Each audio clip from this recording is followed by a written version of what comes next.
अब हम देखते हैं अपना एक्सेलरेशन।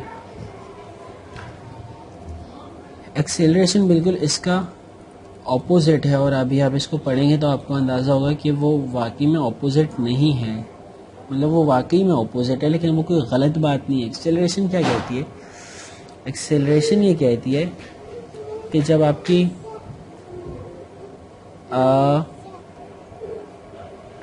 एक्सेलरेशन ये कहती है कि जब आपका वो होगा, अब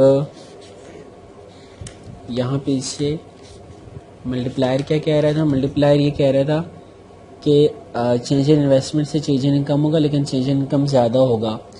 सही, उसने क्या किया हुआ था? इनकम को ऊपर रखा हुआ था, इन्वेस्टमेंट को नीचे रखा हुआ था। एक्सेलरेशन में क्या होता है? एक्सेलरेशन में हमारी इंड्यूस इन्वेस्टमेंट जो होती है वो ऊपर होती है, इनकम हमारी जो होती है वो नीचे होती है। ठीक। और ये कहता है कि गुर्बत का जो है एक मनहूस चक्कर है, आप इसको कहते हैं Nurkse vicious cycle of poverty. हम इसको सबसे पहले लिख लेते हैं, A is equal to delta I, यानी चेंज इन इंड्यूस्ड इन्वेस्टमेंट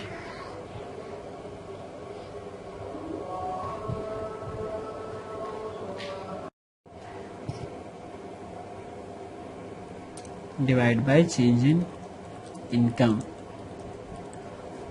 ये होती है हमारे पास एक्सेलरेशन। अब अगर हम इसको समझें, इसकी थ्योरी के ऊपर बात करें, तो ये होगा कि अगर आपके पास इनकम बढ़ेगी तो फिर इन्वेस्टमेंट बढ़ेगी, फिर वो बढ़ती जाएगी। इन्वेस्टमेंट बढ़ेगी, फिर आपके पास इनकम और बढ़ जाएगी। जब इनकम बढ़ेगी उससे फिर इन्वेस्टमेंट बढ़ेगी, जब इन्वेस्टमेंट बढ़ेगी उससे इनकम बढ़ेगी, इनकम बढ़ेगी उससे दोबारा इन्वेस्टमेंट बढ़ जाएगी। और एक दफ़ा आपकी इनकम कम हो गई तो क्या होगा? एक दफ़ा इनकम कम होगी, अब आपकी थोड़ी सी इन्वेस्टमेंट भी कम हो जाएगी। इन्वेस्टमेंट आप कम करेंगे, आपकी और इनकम कम हो जाएगी, और इनकम कम हो, इसका दोबारा इम्पैक्ट पड़ेगा इन्वेस्टमेंट पे, और एक मनहूस चक्कर आता जाएगा। जैसे वो कहते हैं ना कि जो तरक्की पजीर ममालिक हैं उनको जो है बड़े ममालिक ने एक गुर्बत के मनहूस चक्कर में फंसाया हुआ। उनको पैसे भी देते हैं तो इतने सख्त शराइत पे देते हैं, इतने सख्त शराइत पे देते हैं कि वो बस उसे सूद को अदा करने के चक्कर में फंसे, उनको और सूद देना पड़े और सूद देना पड़े। ठीक, तो ये होता है। अब अगर हम इसका एक फ्लो चार्ट बनाएं, इंक्रीज इन इनकम, इससे आपको ज़्यादा अच्छे से समझ आएगा। इससे क्या होगा? Lead to increase in consumption. सही, आपकी इनकम बढ़ी, आपने कंजम्पशन बढ़ा दी, आपने अपनी कंजम्पशन बढ़ा दी तो क्या हो जाएगा? जो बिजनेसमैन है वो अपनी प्रोडक्शन बढ़ा देगा, इंक्रीज इन प्रोडक्शन। वो जब अपनी प्रोडक्शन बढ़ाएगा तो क्या करेगा?